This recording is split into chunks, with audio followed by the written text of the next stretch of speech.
Can you tell that Easter's just around the corner? It's time to get into those Easter baskets with little goodies.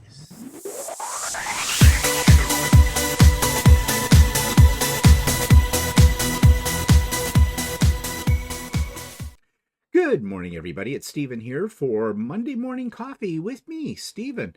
Episode 449 for March the 23rd, 2026. So I hope you've got your coffee and I hope you're settling back. This one could be, well, I'm not even going to say it. It will be what it will be as far as length is concerned. So yeah, make sure you pause me, get a big cup of coffee or tea or whatever it is, beverage of your choice, and away we go. So let's jump right into some sneak peeks at what I've been working on. I'll talk about these in a lot more detail on the Idiot Quilter. The first one, you're probably sick and tired of listening to me talk about it, but I am proud of it, and I'm going to talk about it anyway. So, have more coffee. It's my, excuse me, Healing Waters quilt. And it's the one I designed around the panel, and it is completely finished now. It's all quilted, and I'm very happy with the way that it turned out. And the pattern is written for this, and I will talk tomorrow about my quilting experience because I had a little weird thing happen. Of course, I usually do when I quilt. And I'm also going to talk about the availability of the pattern for this then. So that is done. I can feel my throat closing up for some reason. I don't know. Happens all the time, but you're used to that. Okay, moving on. The African Safari Table Runner. That is going to be a gift for our next door neighbors. Completely finished, all done. I think it turned out really nice too. And I had one subscriber new to the channel who pointed out something to me that I thought was very, very interesting. And it was something Walter missed. But we have come to the conclusion that it is not a mistake. It's supposed to be there. So yeah, again, tomorrow we'll talk about it. But I'm really happy about this. And I'm going to talk a little bit about the African fabrics that I used in the border, the yellow strip and the blue strip. Yeah, there's something interesting about that as well. Again, I will talk about that tomorrow on the Idiot Quilter. And this project, well, I like it. It's an in the hoop thing. And I had great plans for this, but those plans have now changed. And again, this is something I'm going to talk about tomorrow. This is called the Springtime Table Topper. And I believe I got the files for this on sale from Embroidery Library. Yeah, I changed their color scheme a little bit because I am a fan of blue. And yeah, so again, more about that on the Idiot Quilter. Now, you may be wondering why I'm being so mysterious here, and usually I blab on about my projects. I don't want to become redundant. I repeat things in my videos, and I'm trying desperately hard to keep each different type of video I put up each week different.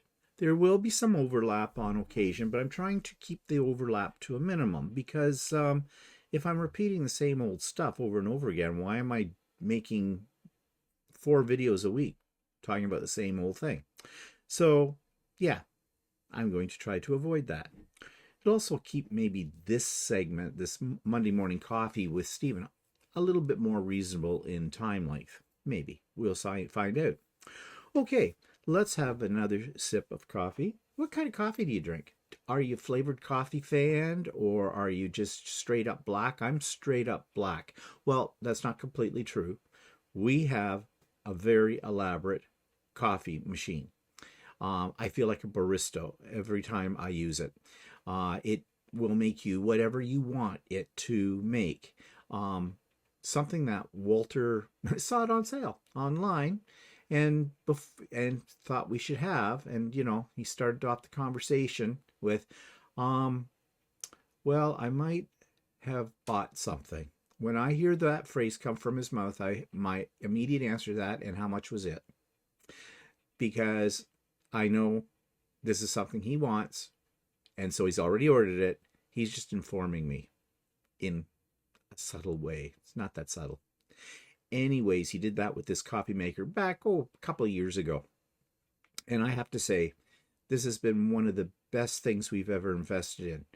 I mean, I think it was on sale for about $1,200. I think regular price was something like 1,400 or something. Yes, I know. Pick your jaw up off the floor for coffee. But before then, we had gone through over the years many different types of coffee makers. Started on instant coffee, yuck. Moved away my way into the Melita system. The paper cones you put in top and you drain all the hot water through it. They're just a mess and a waste of time. Tried briefly one of those pressed coffee things, the French press. Well, they're amusing when you have guests over, but really, they're another thing that, and you get grounds in your coffee anyways, no matter what you do. At least the ones I did. But then again, it's called a French press. I'm not French. So. Then we went to the pot coffee, the Mr. Coffee. I don't know how many of those different ones we went through, different brands. And the problem with that is, well, I don't drink a full, well, I was in those days, if I was working away on schoolwork or something, in my office at the time or whatever, then yeah, I probably would drink a full pot of coffee and then some. And that started to get to me. I kind of thought, should I be drinking that much coffee? And of course, at the time, as it happens all the time, you were told coffee's not good for you. Limit the number of cups of coffee you have. No, coffee is great for you. You should have many cups of coffee. No, be more moderate with your coffee. No, drink decaffeinated. No, drink caffeinated. They never have it right about the coffee. So, I don't tend to listen to them. I do what I want to do.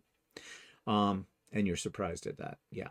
So, anyways, we moved into the Keurig business. I think we had 3 Keurigs over time. And I loved those then. I thought those were, the best things. That's sliced bread, individual coffees. You got flavored coffees, which, to be honest, the reason I don't drink flavored coffees is because I don't taste any flavor in them. Never have. Unless you put milk or cream in them, there really isn't any flavor to them. And I don't. I drink my coffee black. It's how I like my coffee. And my man, black. That's an old joke. But anyways, so then we went to Nespresso. And Nespresso was expensive for the little capsules. We were buying them by the caseload. In fact, we still have a case of Nespresso coffee here, and we still have the Nespresso machine, but we haven't used it since we got the one I just mentioned that I'm drinking from now. So yeah, this coffee maker is great. You can pre-program it for what kind of coffee you drink the most. I drink crema. Sounds great, doesn't it? Crema puts a little foamy top on it. It grinds the beans. As I said, I can push a button and make a macchiato if I want to. It'll steam the milk and everything like that. It's a great machine. It was worth every penny. So yeah, that's what I'm having in my cup right now. And I absolutely love it. But I've cut back on my coffee. I usually only have 2 cups of coffee a day, and they're in the morning. This is the first one. So yeah, Walter usually drinks coffee later in the afternoon. It's a European kind of thing, Dutch thing, I guess. That's when he has his coffee. Like at about 4 o'clock in the afternoon, he's having a coffee. I don't drink coffee pretty much in the afternoon or that because, well, I just don't feel like it.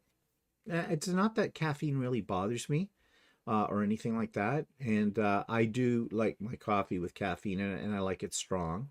I have my machine set up so that it gives me an extra shot of espresso in here as well. So yes, I'm wired. Okay, could you tell?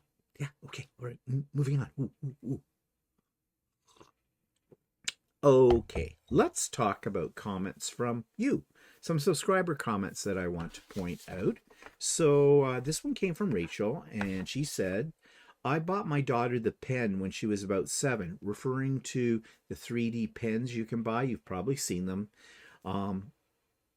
Artistic child, about 7. She's an artistic child turned into artistic young adult. She's now a glass blower and artist and dabbles in wood as well. Okay, so I think the comment there is 3D printing, even if it comes in the form of a pen or in the way I do it with machines and that, is an expression of creativity. And it really is. Just go to one of the sites that has all the models on it that you can download. These people have spent hours and hours engineering these, and many of them are not just practical, but are extremely beautiful. And you've seen examples here of it, and I'm going to take you on a little tour of what I do with some of my 3D prints in a couple of minutes. So thank you, Rachel, for your comment. Debbie says the display on your dining table is stunning. That's my Easter display. Again, all 3D printed. I would leave that up all through spring. It's so cheery and bright, which equals happiness. Reminds me of a gnome fairyland. Gorgeous. Pretty awesome that you can make an extension table for the sewing machine. Have a terrific week. Well, yeah, two things there. One is what I just said, the artistic and the beauty of 3D printed items. And then the practicality in terms of the extension table for the sewing machine, which, by the way, Gail picked up that sewing machine with the table, and she said she seemed to be thrilled with that. So that made me happy. And then she gave me something from a relative of hers to print. And they paid me for it. And I felt kind of funny taking money. She said, I think it was her son-in-law, brother-in-law. He said like that was for, the cost of the filament. Well, no, the filament is pennies. And I don't mind doing things for other people when it comes to 3D printing. As long as it doesn't become a real habit, like I'm not a business. But yeah, I was more than happy. They had the model that they want printed out on a jump drive. So I just plugged that in, sliced it, away it went, printed beautifully. I think there were some kind of plant stands that hang on the outside of an aquarium. And then I found out after I gave them to him that he has a 3D printer himself. And I thought, well, why didn't you print them?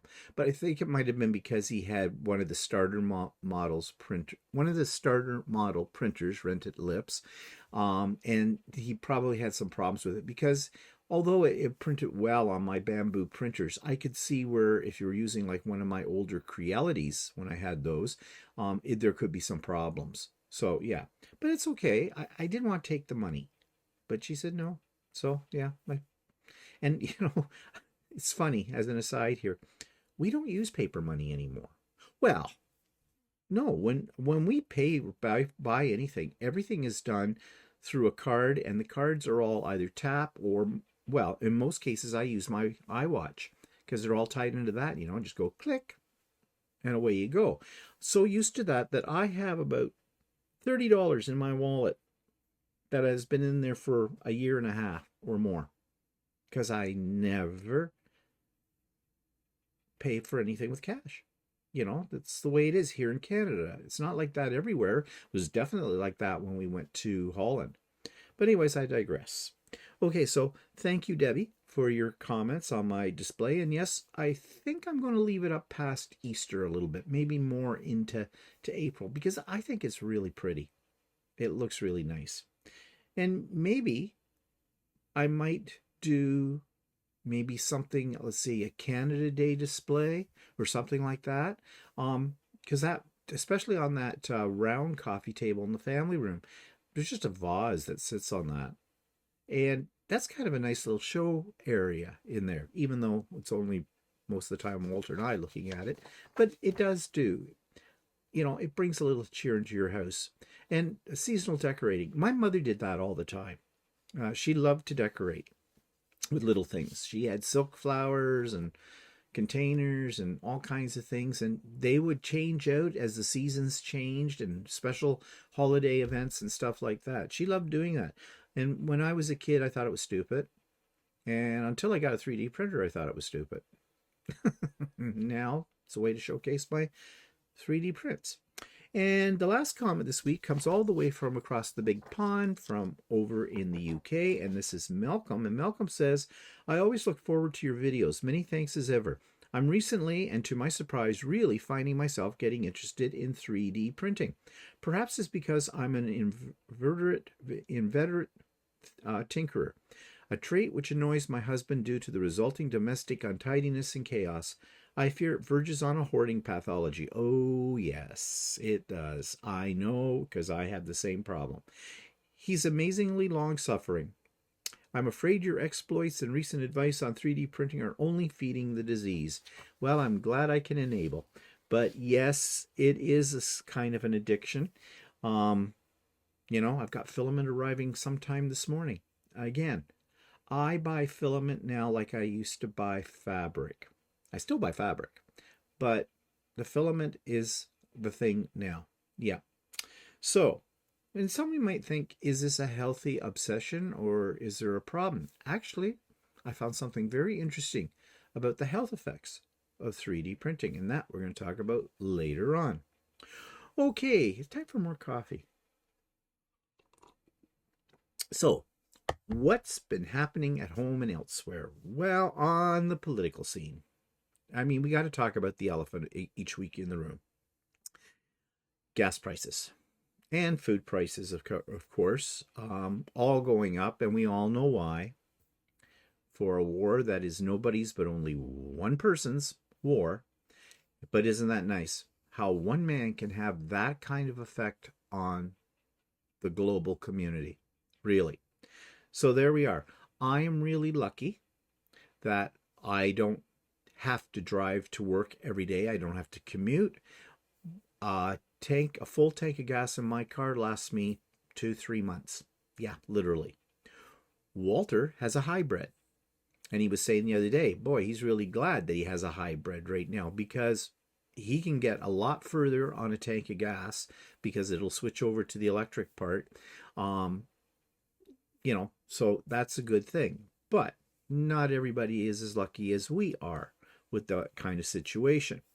But it's still affecting us because, I mean, it's not just car gas, but it's going to trickle into our house is heated by natural gas as well. It'll affect that. And of course, it's going to affect anything we buy that has to be transported by truck or anything else. It's going to affect us for traveling. Now, we're not sure. We're pretty sure, though, our flight to Japan, we shouldn't have an extra surcharge because we've already months ago, yeah, literally months ago, back last year actually, we bought our flight tickets for Japan and paid for everything, then. Well, you have to anyways, but so that's the price and that's the price. But anybody else booking now are going to get hit with a surtax on gas. And I mean, it's already expensive to fly. So, people who have to fly for a living, because their job demands it, or other people who just want to take a vacation somewhere nice, it's going to cost us. Cruise ships are putting surtax on fuel on their prices, and their prices are already out the roof. We did a lot of cruises at one time. We've done 11 cruises. I think we're past our cruising days now, but it was expensive then. But now the cruise lines just nickel and dime you to death. And you don't get the bang for your buck that you used to get going on a cruise. So yeah, thank you. And then, well, what about food? Yeah, I've never been happier that even though we're only growing tomatoes and lettuce and peppers and basil, the price of lettuce and tomatoes and peppers are going sky high in the grocery stores. And it's all thanks to basically the great pumpkin in Washington. One man should not have that kind of effect or power. Really shouldn't. So I hope in the midterms, Americans do the right thing. You made a mistake. I'm sorry. I have to say it. I know you didn't all vote for him. However, as a country, you made a mistake, a major mistake. The world is hating you right now. And every time the great pumpkin opens his mouth, the rest of the world hates him more. Oh, so, and I feel very, very sorry for the average everyday American person. I said yesterday on Stephen and Walter Live, it is not the average American person's war. They had no say in it. They should have. But they didn't. Their Congress let them down. And their president, I even hesitate calling him a president. There's nothing presidential about him. He has done this. He has done this. Not the average American person. So get out, vote in what do you call them, midterms. and throw out those Republicans. Yeah, I know this won't be popular, but you know what I say. I don't care if you're Ford's, or not Ford. If you're a Trump supporter, don't watch me because I'm going to piss you off. Good. Sorry. This is supposed to be a little more lighthearted to start off your week. And I went down that rabbit's warren. Okay, let's talk about Canada. And we're staying out of the war so far, but there's been some, and I don't know how you explain it because the leaders in the world, from the G7s anyway, are all being a little cagey in what they're like. Trump wants everybody to get in the war, and the other leaders G7 are saying, well, it's not really our war. But they're trying not to piss off Trump. Piss him off. Piss him off royally. He needs to be pissed off. I mean, yeah. Our Prime Minister Carney is saying, well, said we would not be in the war. He's now sort of saying, well, if we're called upon to do something within our capacity, we'll consider it. We do not have a lot of military equipment.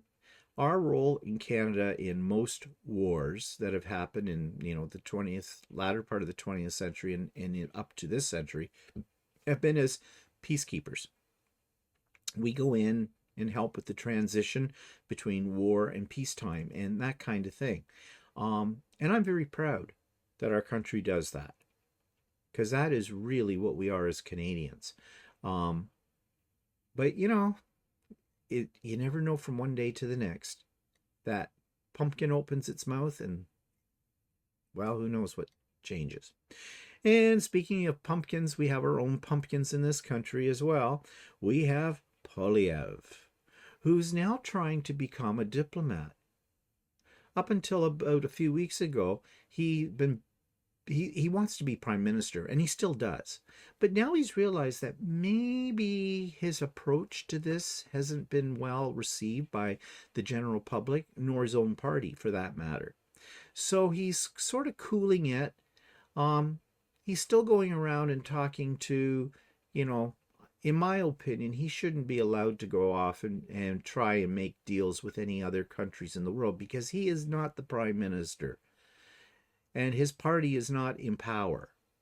And shortly, in a few weeks' time, they're going to have even less power if all goes well, because there's 3 by-elections. And if 2 out of those 3 by-elections are won by the Liberals, which by all accounts looks like they probably will be, the Liberals will have a majority government, and then they can do whatever they want without the permission of the opposition party. So, Poilievre, it's probably a good idea for you to,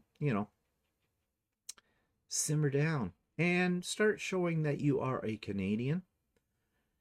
He actually isn't a full-fledged Canadian, He was adopted. And from what I have heard, not sure exactly how true this is, he was born in the United States. Yeah. Maybe that's why he doesn't want to get a security check. That was kind of a hot issue during the last election, but it's kind of been quieted down. But, anybody who's the prime minister anyways, and I imagine anybody who's in parliament is supposed to have a security check, a background check.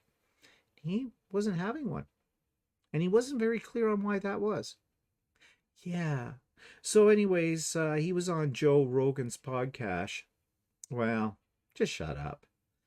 That's not the podcast you should be on. You're on there for self-serving reasons. So, yeah, not impressed. Oh, and speaking of not being impressed, I did it. I said I wasn't going to, but curiosity got the better of me, and it came out on Netflix. I watched the documentary on Melania. Oh my God. It is horrible. I felt sorry for her until I watched the documentary. I really did. I thought, you're stuck with this orange pumpkin. And yeah, but you want to know something? She is a gold digger. Walter's always said that. He says she's nothing more than a gold digger. She came from nothing, became a model, and then she married Trump.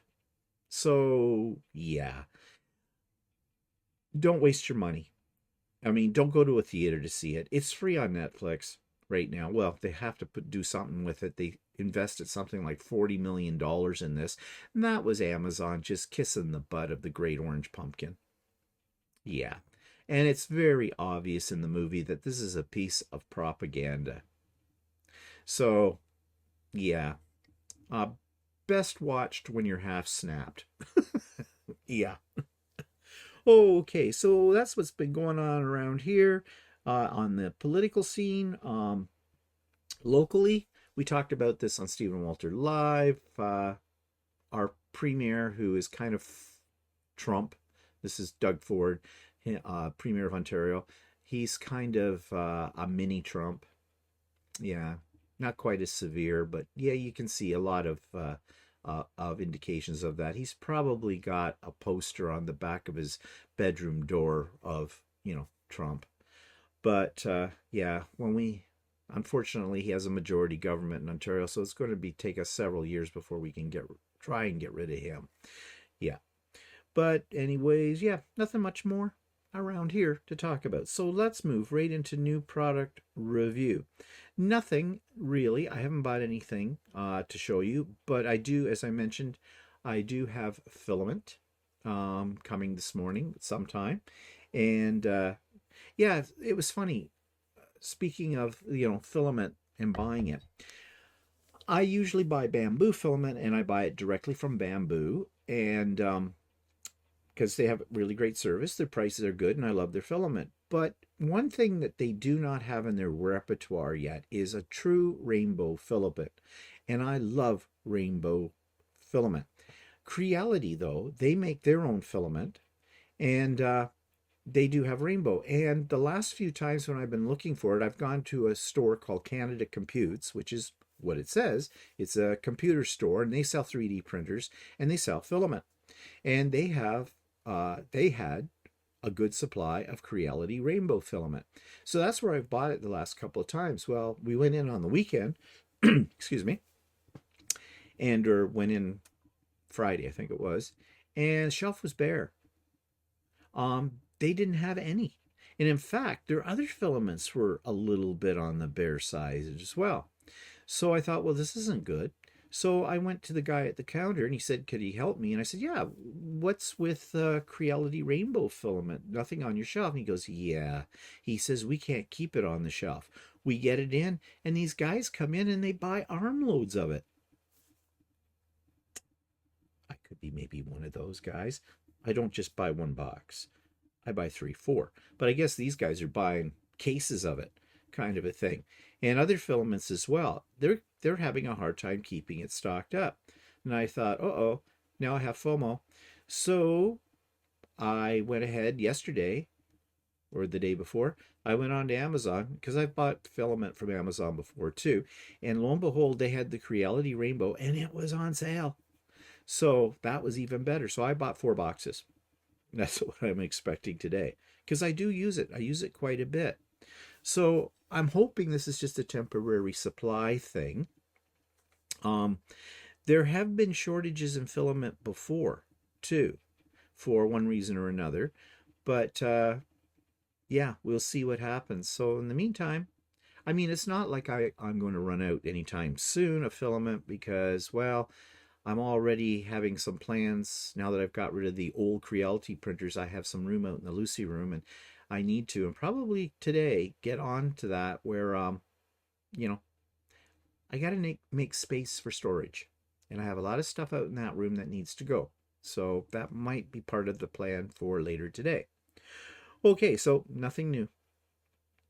All right, let's talk about highlights from my videos from last week, if you didn't catch them. Last Monday Morning Coffee, I talked about plug and play with 3D printers. Now, I don't want you to think that Monday Morning Coffee is going to be all about 3D printing, although this is the segment during the week where I will talk about 3D printing. I will talk about other things as well, but I have been doing, and this was requested by viewers, I have been doing a series on 3D printing over the last couple of weeks. And part of that series last week was to talk about the problems with 3D printers. A lot of people who have never had a 3D printer before think it's like buying a toaster. You take it home, take it out of the box, plug it in, and you've got toast. They are getting better at that, not making toast. I mean, for 3D printing. When I first got into 3D printing probably 5 years ago or so, my first little Ender 3, Creality Ender 3, well, there was some assembly required, like half a day, and a lot of swearing and cursing, and it did not work right out of the box. You had to do all kinds of different things to tweak it and whatnot, and those tweaks were not easy. When I got my first Bamboo, well, then I moved up eventually to Creality KEs, and they had an automatic leveling system, and I thought I had died and gone to heaven. And they came already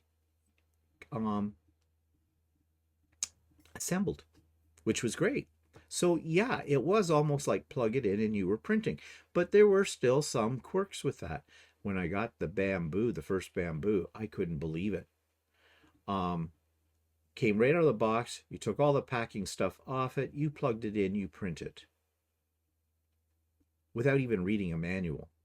I mean, eventually read the manual, but but that was great. So yes, they are becoming more plug and play.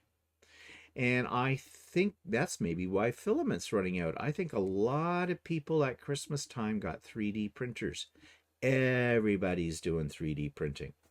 And not only that, but there's a lot of businesses popping up online and physical stores, people who are selling 3D prints. I was watching a video where a guy has invested over $1 million in a standalone shop that he's had to renovate the inside, and he's got a print farm, and now he's doing it on an industrial level.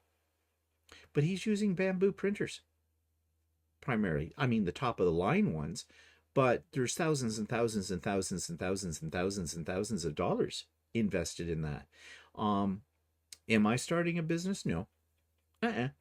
Because, and I've always said this, it's like long arm quilting. People always say when you get a long arm, oh, you can make it pay for itself by, you can quilt for other people. Not going to do that. Because once you make a business out of something you love doing, you don't love it much anymore. It becomes an obligation. You have timelines and customers bitching at you and things like that. If I make something and give it to somebody, they can't bitch. Cost you nothing. So yeah, not going to do that. But lots of people do. So that whole discussion last week was on, what to watch for. If you've never done 3D printing before, then my idea was to help you out, to let you see the reality of 3D printing. Because oftentimes when you watch these things on YouTube, it's like they pushed a button and then 30 seconds later, they have a perfect little 3D piece. Not always. Okay, so the Idiot Quilter last night, talking about problems with things. Problems with the Alaska quilt.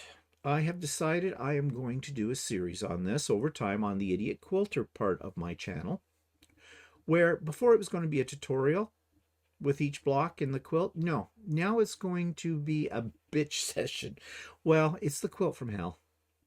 And I'm going to show you realistically what I am going through. Again, the reason I started the Idiot Quilter was to point out that everything doesn't happen perfectly the first time, but don't get discouraged. It will come with time, and you can overcome your mistakes. Well, my mistake was being sucked into buying the Alaska quilt kit, and but I'm going to persevere. I am determined that I'm going to make this sucker. So I'm going to take you along on the ride. It won't be a video every week. It'll just be a small segment, possibly every week, every other week. It depends on how much I get done on the quilt, where I will point out some of the pitfalls. And the idea of pointing those things out to you is it's a beautiful quilt. When it's done, it's a beautiful quilt. But if you decide to try this out, then you're going to, you have fair warning. Mind you, you're not me. Maybe it'll work perfectly for you. That's like Walter always says, well, didn't happen to me. I never had a problem with that. You know what you want to do when someone says that, don't you? Okay, so Chatty this week. Well, we're starting a series on the Accuquilt system. Again, that was a request from subscribers. So we've already done one, which was an overview of the Accuquilt system and their website. Last week, I did a beginner Accuquilt kind of thing, like basics. How you cut fabric with an Accuquilt die.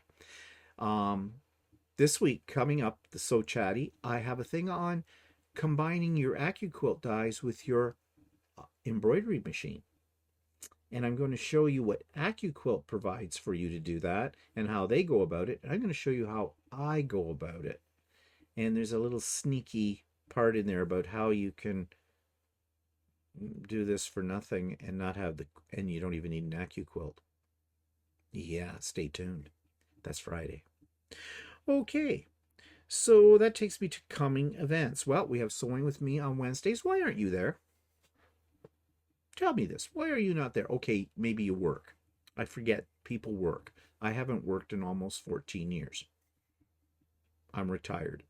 Yeah, I guess other people still work. So that's a problem. Yeah, some people don't come because they are shy. Don't be. Nope. Nothing to be shy about. You'll love the people you'll meet on there that come, the regulars. And we love new people. We absolutely love having new people join us. So don't be afraid. Come, try it out. You don't have to stay all day. Maybe you only have 2 hours to spare. Well, come and enjoy 2 hours with us, sewing on something or working on something. And it doesn't have to be a quilt or a garment. It could be anything you want to do with that time. That time is provided for you. It costs you nothing. Enjoy it. Take advantage of it. Please, take advantage of me. So that's always on Wednesdays, and there's a link for it in the show notes below. All right. Pop-up Sew Day.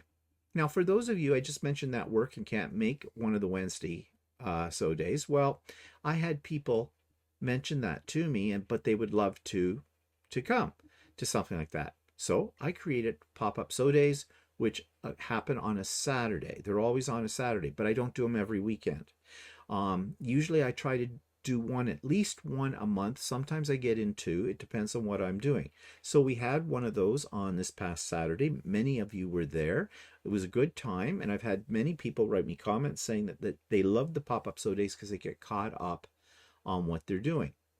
And it's even better when the weather outside is miserable, because there's nothing, in my opinion, nothing better than being nice and cozy, warm with your coffee and your sewing. And sewing with friends, because that's what a pop-up sew day is all about. So yeah, now when's the next one? That is a good question. We have a busy month coming up. We just had a pop-up sew day, and in a few weeks' time, we have the retreat. More about that in a minute. So, and then we're going to Japan in the first part of May. So I'm trying to figure this out, but I think I will probably have a pop-up sew day. There will be one maybe the tail end of April or the very first week in May. I have to check the calendar on that, and as soon as I know, you'll know. Yeah. And now let's talk about the big event in April, the retreat. Okay, as I am recording this, those of you on my mailing list just got a very long note about everything you need to know about registering for the retreat and the speakers coming to the retreat and all that good stuff. Those of you not on my mailing list, there has been a video that just went up this morning on my channel that is all about the retreat as well. And in the show notes for that video, there is a link to the PDF material, everything I've talked about in that video, that you can download to have at your fingertips as a reference guide, or to review what I have said. in the video, whatever. So lots of opportunity there for you to find out about the retreat. Now, I have to say this. Registration. You do have to register for the retreat. It is absolutely free. It will cost you nothing. It will be a Zoom link. And once you have registered, I will be sending out to you that link as well. In fact, you'll get two links. You'll get one for the actual pop-up or the actual retreat day. But before the retreat day, on the Friday night before, which would be April the 17th, I will also be hosting, Walter and I will be hosting an icebreaker cocktail party, just so people can relax a little bit and meet some of the other people that are going to be attending the retreat. And we're just going to play some games, talk about a few things, and just, just enjoy each other's company for a couple of hours.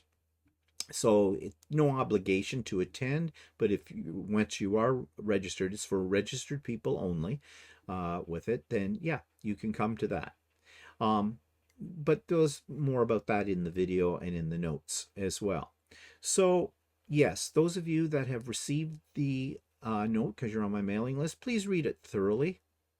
Okay, if you're thinking of attending, because there's a lot of important information. The most important piece of information in that right now is when can you register for the retreat? Not until 9 a.m. Eastern Time. So look up on Google if you live in a different time zone, what time that would be for you, on April the 4th. If you try to register before that date or time, your registration will not go through. Okay? After that time, it will. Now, you snooze, you lose, because I have about 95 spots. I know that sounds like a lot, doesn't it? And it is. However, they fill up very quickly. And then I establish a waiting list. Again, all of that's explained in the email that I sent out to everybody on the mailing list and in the video as well. And you do want to avoid the blacklist. Again, all explained for you. Okay? So yeah, so don't, after you've seen this video, don't shove off an email to me trying to register because it's not April 4th yet. Yep. And I'm very much a stickler for that date and time because I want to make it fair for everybody. I want everybody to have a fair chance to get in. And you probably will, because to be honest, last retreat, I did not have a waiting list. I had a few spots, only a few. I think I had about 5 spots available, but I didn't fill those spots. So yeah, but you take your chances. You never know.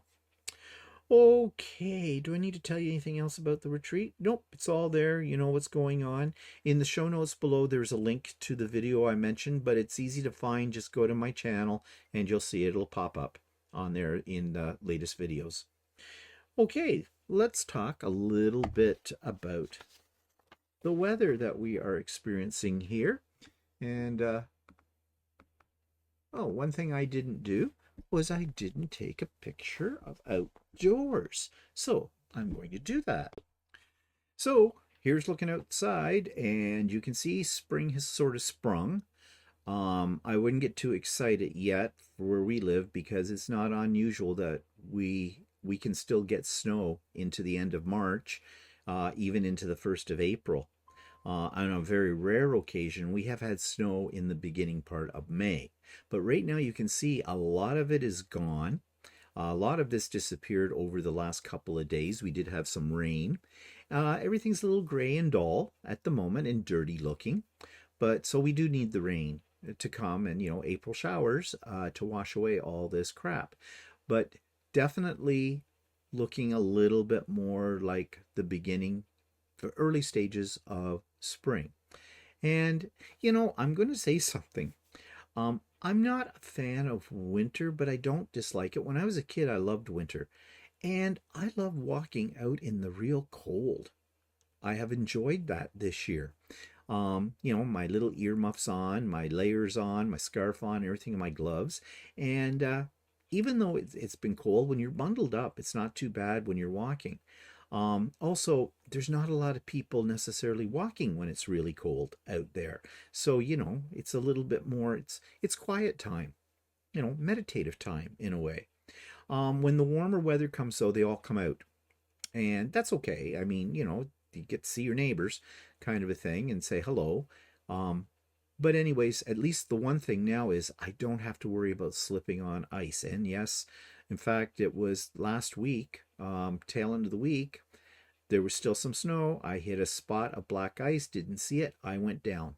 And there's nothing worse than that feeling when you realize that you're going, you're gone, you can't stop yourself.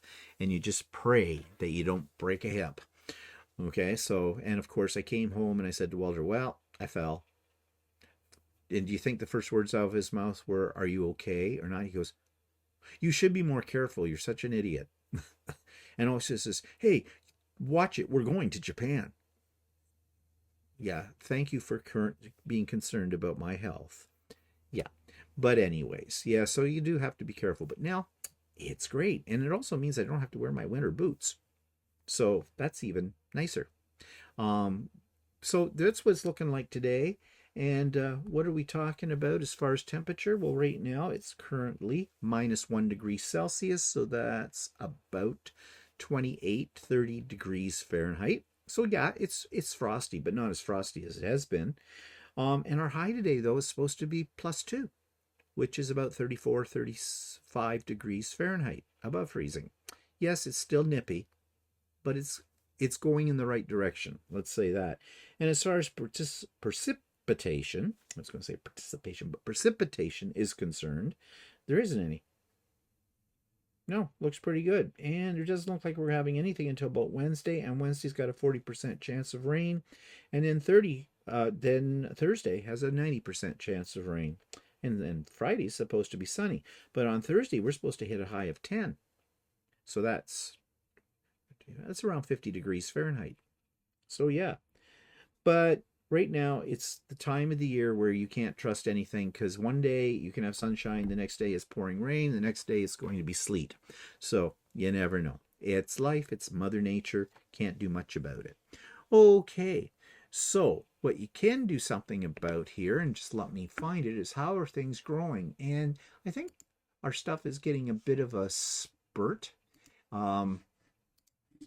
Yeah, I got to find the pictures because everything is doing very well under our grow lights right now. And Walter has some new grow offerings happening. Okay, the picture's here somewhere. There we go. Okay, so as I said, there we go.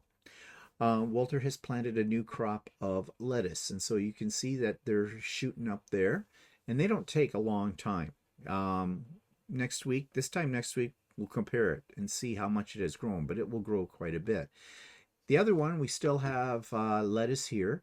We got to eat that up and get some new stuff in, because this is right now at its prime.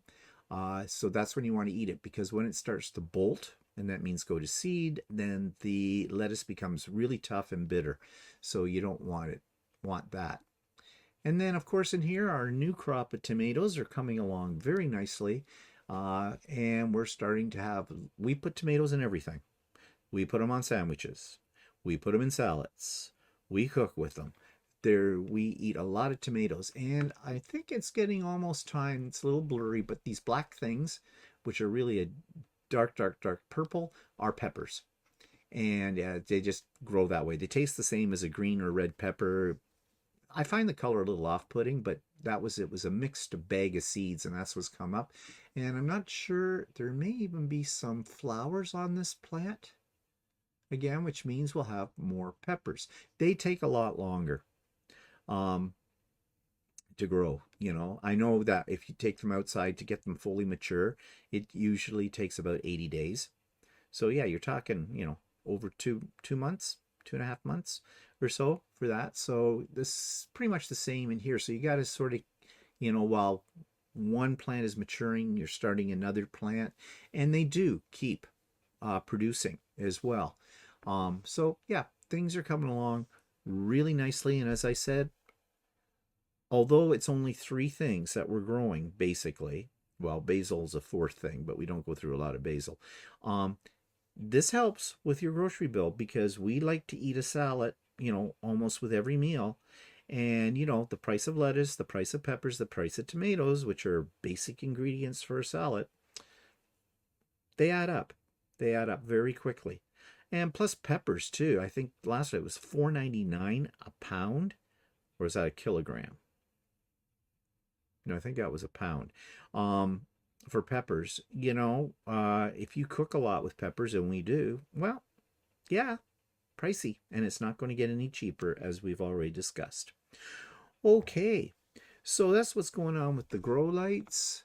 Let's talk about 3D printing. Well, all of my Creality printers have now all gone off to new homes, to good homes, and I hope the people that have them will enjoy the process of doing 3D printing. I enjoy it a great deal, as you know, and it's nice to be able to, you know, give something to other people to enjoy. I like to do that. Um, I mean, I don't want to make it sound like I'm a great giver. Um, Somebody said I'm very generous. Maybe. I don't know.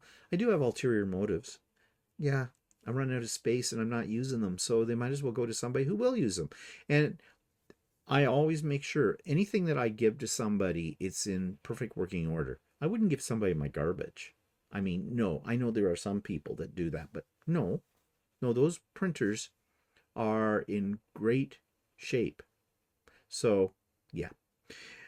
Easter baskets. Well, yeah, let's see. Here we go.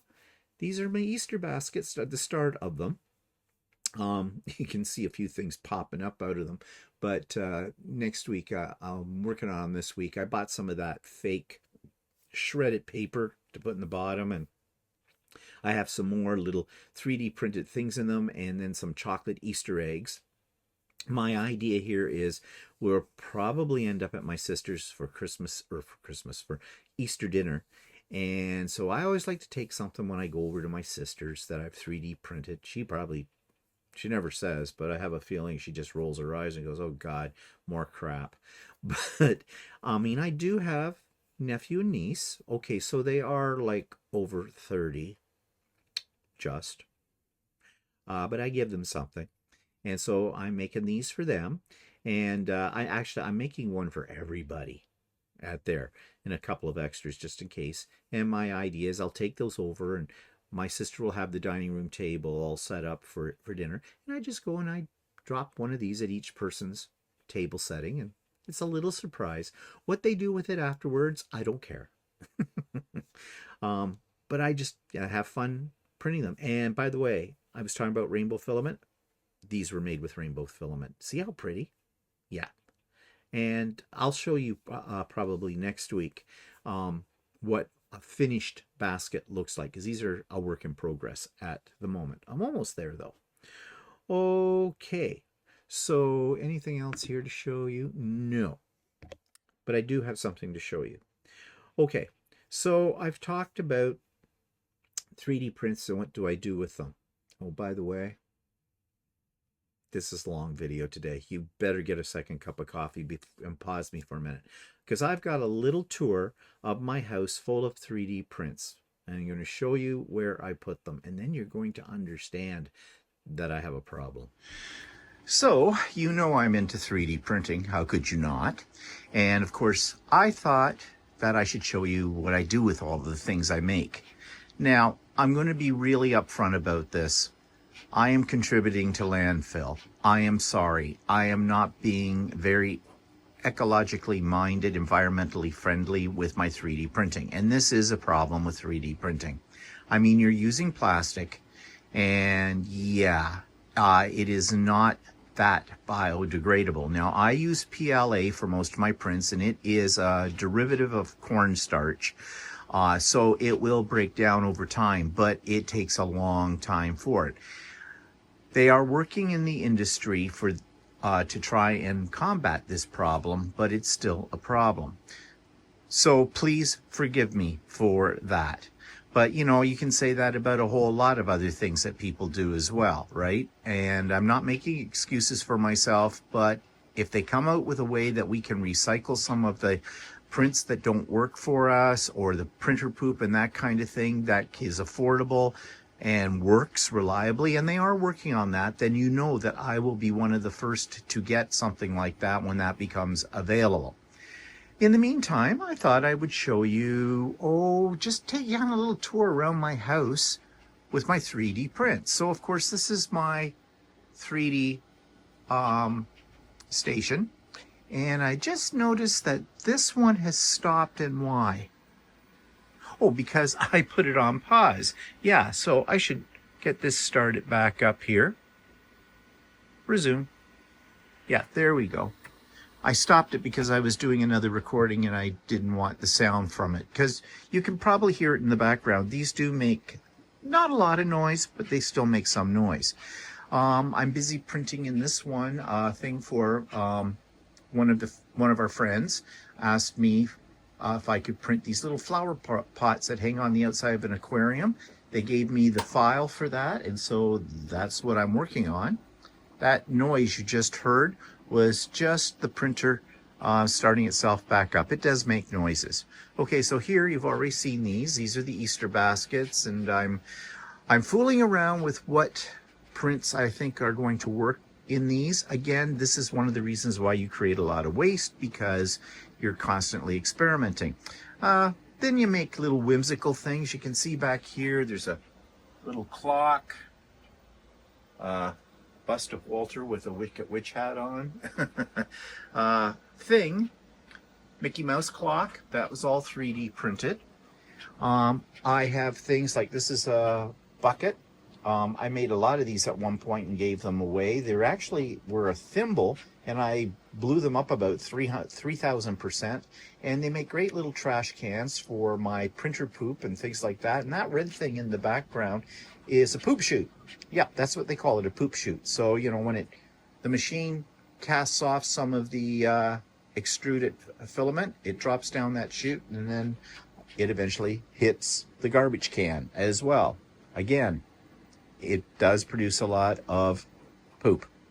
Okay, so these are all my AMSs now, which change color, and you can see I've got 3 of them laid out here. This is where I used to have the Creality printers, but they're now long gone, as you know. Those black boxes in behind are UPSs, uninterrupted power supplies, which basically I'm not using right now, because these printers, unlike my Crealities, if the power goes out, they will resume where they left off once the power comes back on. So I'm gonna have to move these out of here because I don't really need those anymore.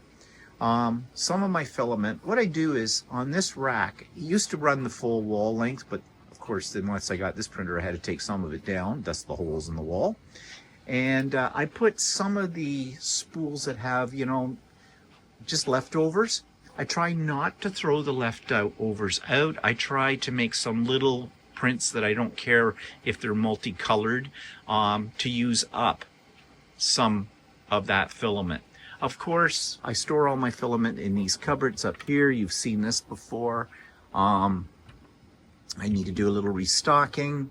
But yeah, I have lots and lots of filament. I buy filament like I buy fabric. Lots of it. In fact, I think I buy more filament than fabric anymore.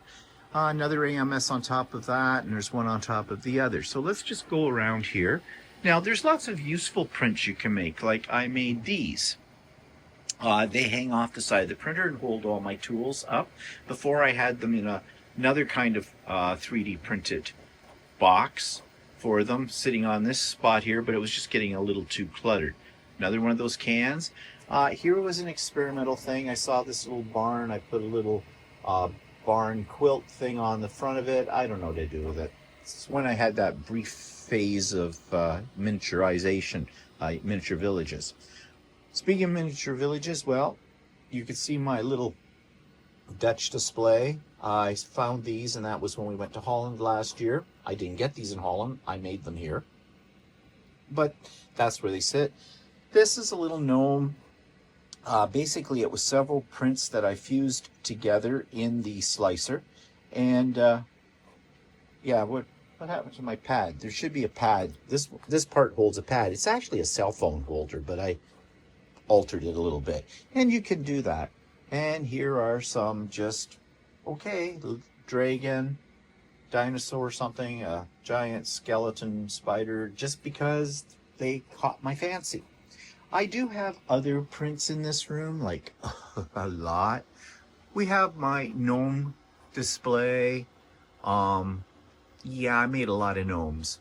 And these are shelves that I made as well, these hexagonal shelves for it. Oh, cobweb. Need to dust. That's the one problem with 3D prints. They get dusty. And then there's this stuff. Again, most of these things were things that caught my eye. I want to see how well they would print. And now they sit here doing nothing. And, you know, with maybe the exception of the dragon, some of these things I should probably just get rid of. I really wish I had people living near me with kids or something that I could give these to, but I really don't. Okay, let's move around to, you see this all the time in the background. All of this is 3D printed, and I love incorporating lights into these things. Now, earlier on, when I first got the bamboo printers and they were producing poop, well, you can see in this little thing, it's hard, it's in behind here. I found this print with these silhouettes cut into it, and you fill it with printer poop, and I put some lights in behind it. Yeah, I produced more poop than I can produce of those, so not happening. This is the Doctor Who wall, and I'm not a fanatical, I like Doctor Who, but I am not a fanatic. But I saw all these different, you know, versions of Doctor Who, so I decided to, whatever I had up here before, I swapped it out and put them up here on these shelves, kind of a thing. This is one was an experimental of Walter and I, which was kind of cool to make. That's from a program actually that takes a two-dimensional picture, makes it into a three-dimensional model. And I didn't think it did too well. I mean, looks like Walter lost an arm and looks like our arms are kind of fused together, but actually it did a pretty good job, given. I saw these letters, I made it. Again, playing around with stuff. I just like to tinker. I like to experiment, and that's what 3D printers are good for. Now, I do make practical prints as well. There's another one of those garbage cans. I use it all the time for scraps of fabric when I'm working here on my cutting board. The little gnomey guy over there, besides being cheerful and bright, he holds, you know, pins and clips and things like that. Over here, my embroidery stuff. This holds threads and whatnot, all 3D printed. Again, I end up creating a lot of containers. I think a lot of people do. So I have a ruler rack here that I made. I have this little box to hold, you know, essential things, a pen holder as well. We come around the corner here. I saw this little garbage can, thought it was great for my scissors, and this little drawer system, and I do use this. It has sewing supplies. Little basket here, little rope basket for clips, and I've got bobbin holders under here. Over here on this side, well, you can see there's a variety of like containers for charm packs and other fabrics. The watering can in there with a funnel in it, that's for filling up my iron with water. I've got some templates here for making circles, another one of those buckets, and I did a little experiment. I glued onto it some of my dragons as well, and I put Halloween fabric remnants in it, just for fun. More ruler racks up here. Marker holder. I didn't make that. That was a gift, a gag gift from a friend. What else is here? You can see gnome containers. You've seen this was a recent print I was experimenting with, and I didn't know what to do with it, and I didn't want to just throw it out, so I put it there for now on the shelf. I made this little sewing machine model. That's kind of cute with a quilt on it. So far you're saying, yeah, you're making a lot of junk. Yes, I am. I am making a lot of junk, but it's fun. I like making the junk. Back in here, you saw this back a few weeks ago, because it's the Year of the Dragon. So, well, That's not a dragon, that's a Pegasus or something like that. But I wanted to experiment. It's all done in layers. And then you just glue the layers on top of each other. So yeah, that was fun. These are file folder racks, and I actually use these with projects and everything laid out in them. What else is over here? Oh, then we had these go back to my very early days of 3D printing with my very first Crealities. All of these are done in marble filament. They're little statues, you know, Greek, Roman statues. And I have my Shakespeare right here as well. I remember that I think that was the longest print I had ever done at the time, and it turned out really nice. I should look for that print again, and now that I have a much more sophisticated system, try printing him out again, and maybe try doing him in colors or something. I don't know. But these have been here forever. More dragons under here too, just because I can. And what else can I show you in this room? Oh yeah, let's move over to, sorry for the bouncing. Let's go over to what's on this wall. Okay, there was a television series, I forget what it was called, based on some Greek gods or something, or no, Egyptian gods. So I printed those out. That clock that says Bamboo Labs, that's a 3D printed thing. These are business cards. And the holder, all 3D printed, but the business cards are 3D printed as well. And I was experimenting with those tags you can put on things that, you know, you can hold your phone up to it and it'll give you information. It sort of works. What else is over here that I can show you? Oh, pen holder. Yep, practical print. In fact, it's sitting on top of something that holds sticky notes as well. And over here, I have a little pillow that is made for your iPod case. Now, another practical print, little thing. These are the switches that run my lights on either side of my computer screen when I'm making videos. And they hold these switches really nicely. Before, I kept having to find them because they're on a long wire. This keeps them in one spot. And if I need to take them out, I can. They slide right out. Oops, slide right out. So that's a practical print. Have a few things up here as well, just for fun. Now this is a thin monitor, but these little shelves were made for that, because I'll show you from in behind. See how they are supported? Kind of cool idea. Of course, this is me. Yeah, I was experimenting again with programs that, you know, to take a picture of yourself and you can make yourself into one of these. They're not perfect, but they were fun to do. Another program that makes a bust of your head. That wasn't too bad.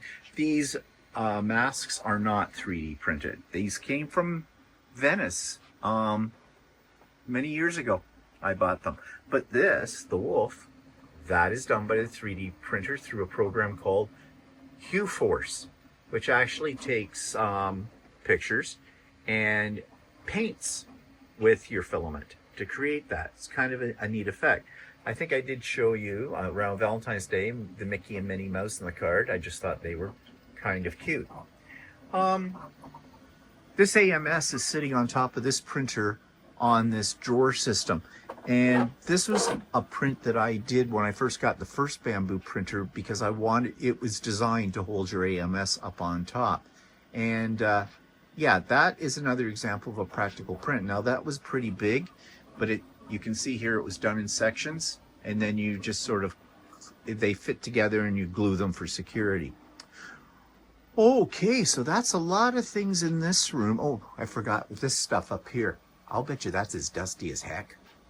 I'm afraid to go up there and look. I was in a stage where I was creating pin cushions out of various things. So that's what's up there. A lot of those. And what else can I show you in this room? Oh, there's gnomes and pin cushions up way up here on top of that. I'll bet you there's a lot of dust up there too. Yeah, well, out of sight, out of mind. So let's move on, shall we, with this little tour, and let's go into what I call the Lucy room, which is where my long arm is. I guess I need to turn on some lights for you as well. And yeah, that's more filament. Let me pull out. Yeah, that's all filament. I was storing a couple of the Creality printers in here. They are now gone. I'm going to do something else with this area. My ill-fated dollhouse that I never finished, that's got to go. I do have bits and pieces in here for making the tram. I talked about that a couple of weeks ago. I haven't got that together yet. And this big box holds all kinds of different things that I have made that are left over that I gave for gifts at Christmas time and whatnot. I need to go through that and decide what I'm going to keep and what I'm not going to keep. All these little baskets that are up here are all filled with little 3D printed things. I started to label them because at one point I was putting together little surprise box gifts that I was sending out once a month from our live. But that stopped once, the whole thing about sending stuff across the border was not working out. And shipping this stuff, although it's light, Canada Post charges you an arm and a leg. Now, up and above in some of these boxes are my decorations for Halloween, Thanksgiving, and Easter, and that kind of thing. They're stored. They're a combination of 3D prints and embroidered projects. I want to clean up these shelves in here, and because some of these are art supplies that probably are dried up, and this is where I'm hoping to put my filament. But I've got to clean out a whole lot of stuff that is here. Again, these are prints that I have done that, I want to see how they'd work, and that's that. Now, moving over here, practical prints. Well, this is some of my bags that I make, and you can only see part of it, that blue thing at the top. That's an over-the-door hook system. Again, 3D printed for holding things. In fact, I have another type of holder thing in this room, which is for these big bags, and you can see it up there. Those. And they work really well. Now, I have made 3D prints to go along with our grow lights, and these are some starter containers that I produced for Walter, and he's using those. So, it's not all just junk that you're making. What else can I show you down here? Well, probably need to turn on a light or two as we move around the rec room. Okay. Lights on. All right. Don't have a lot of 3D printed things down in here, but I do have this. And you're going to say, what the heck is that? Well, it is an octopus tentacle, and it's a wine bottle holder. Again, another one of those kind of prints that I don't really use, but I just want to see how it would turn out. Of course, you know about my 3D houses. I've shown those before. This one, I'm running out of spaces for them, but I love making them. These are those things from that Fluvo, or Fluv, F-U-L-V. I actually pay for the instructions for the files for these. And they're fairly reasonable, and they go together like a dream. Lots of pieces, and that's what that box out there had, all the pieces for my latest one that I bought, the tram and tram station. So there's that. Tuscan Villa is one of the houses here, and these of course all have lights in them, and I've got them on timers so they'll light up at night. Another practical print I made a long time ago is this box for the remote controls. It's a little thing, but it's a useful thing. And I think that's all the 3D prints I have in this room. But I have 3D prints in the bathroom too. Yeah, and you've seen some of these before. Let's put on a light for you. Okay, so we've got the soap holders, the Minion, a penguin, whole bunch of them up here. Went on a craze, they're so cute. And Winnie the Pooh, and I even have a snail toilet paper holder. Oh, and let's not forget Legs over here. Yeah, he was just fun. Okay, so that's downstairs. There's a whole lot of other 3D prints upstairs, but you've seen most of those. I've shown them to you before. So yeah, what's the general conclusion here about all this? If you get a 3D printer, you're going to print, and you're going to print a lot. And you are going to create waste, which is the downside. The upside is your imagination is stimulated every time you do a different print, because in your head, you say, what if? And then if you get into designing, and which I am not really into except for limited editing in the slicer, if you get into the AutoCAD's type programs that there are, really you can make almost anything. It is an endless world of possibilities. I just wish that I could recycle my printer poop and prints that don't work out or whatever. I wish there was a way I could recycle those as well.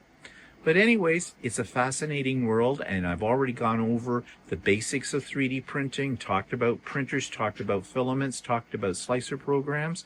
So I don't know what else I can tell you about 3D printing, but if you have questions or comments or suggestions, things you would like to see or whatever, please put them in the comments below or send me an email, and I will study that, pursue it, and see what I can come up with. Okay, so at the risk of making this a too long a video, you say at the risk of, it's already happened. Yeah, under today's little topic of this is interesting, and a few people have asked me about this, and I've done a little research, and I still don't have a conclusive statement for this, but the health risks of 3D printing, because after all, you are melting plastic. And there are different types of filaments, different types of plastics you can use. Now, I probably use one of the safest types of plastic, which is PLA, because PLA is actually a derivative of cornstarch, believe it or not. However, the process of melting this down does create micro particles in the air, and you breathe those in. So am I killing myself making 3D prints? Well, this is what I found. This little article here, and they talk about the primary hazards. They say 3D printing can be a health hazard if proper safety precautions are not taken. The primary risks involve inhaling ultrafine particles, UFPs, and volatile organic compounds, VOCs, which vary significantly depending on the material and technology used. Primary health risks, they say, is inhalation hazards. And as I said, you're melting plastic. And they talk about resins, but I don't do resin printing. And the reason I don't do resin printing is also because of it's a little bit more involved, and you're using liquid resin and stuff like that, and it's messy, and you do have to ventilate when you do this kind of stuff. So yeah, I stay away from that. Then they talk about in PLA hazardous chemicals like styrene, well, from ABS. Okay, I don't use ABS, again, for the same reason. And formaldehyde from PLA and other carcinogens or irritants. Okay, that's scary right there. Short-term effects, headaches, dizziness, nausea, irritation of eyes, nose, and throat. Okay. I don't usually get headaches. I don't get dizzy. I don't want to throw up. My eyes aren't usually irritated. My nose and throat, though. However, sometimes, and if you've watched me enough times here, you know when I make my videos, I make them first thing in the morning, very early. And I sometimes get a little hoarse. Maybe it's because I talk too much. I don't know. So I don't know if it was the effect of this, but I did look into this a little further, and I thought, well, there's something I can do about this or to help. And I bought air filters with HEPA filters in them. I have one that sits right off to my side over here, and it has an indicator on it showing you how much particulate it's taking out of the air at the time. And right now it's registering 003, which is very, very, very low. Well, I don't have anything going. Okay. But even when I have all three printers running, and they're in enclosures as well, and they have a filter inside of them, so that helps. That number doesn't usually go beyond 004. So yeah, but the jury is still out. I could be slowly killing myself. I don't know. I do what I can. But you know, there's a lot of things in your house that can kill you. There's another filter upstairs as well. And I am seriously thinking of buying a third one to put out into the Lucy room in there. Now, there's other things in your air, you know. As a sewer, we have little particles of thread dust. And thread is also chemically treated. But you know, there's lots of things in your house that could have the potential to kill you. So it depends on what study you read. And there's studies all the time about all this stuff. I look at it this way. As long as I am not physically feeling horrible or something like that, I think I'm relatively safe. And I'm not going to push the panic button on this. They talk about a few other things like physical hazards, like, yeah, it's a hot vise, don't touch the nozzle. That goes without saying, apparently. But the bottom line is, what I found interesting is that they are doing studies about this kind of thing, and who knows what they'll discover down the road. But earlier I mentioned the whole thing about coffee. At one point they were telling us, oh, no, stay away from coffee, stay away from caffeine, all that's bad for you. Then they're telling you, well, a certain amount of that is good for you. You should have, you know, a cup or two a day and all that. And they go back and forth all the time. So, you know, we had an expression in my family when I was a kid. When you complained about, you know, I've got an upset tummy. Well, my mother would say, well, if you're dead in the morning, we'll know. Kind of a cheery thing to say to a child, right? But you'd have to know my family. For us, that was just, you know, funny. Yeah, well, I'm still here. So, anyways, I've been here a long time today on here, so I hope you're still with me, and if you've persevered, that's great. So next week, Monday morning coffee, next week, the Monday is the last Monday of the month, I will be doing this live at 8 a.m. Eastern Time. I hope you can join me. I love it when I do a live because I love your comments and I love to talk to you directly about the things you might be interested in or want to talk about. So yeah, that is next Monday, which is March the 30th at 8 a.m. Eastern Time. And if that's way too early for you, you can always catch it on the replay on YouTube as well.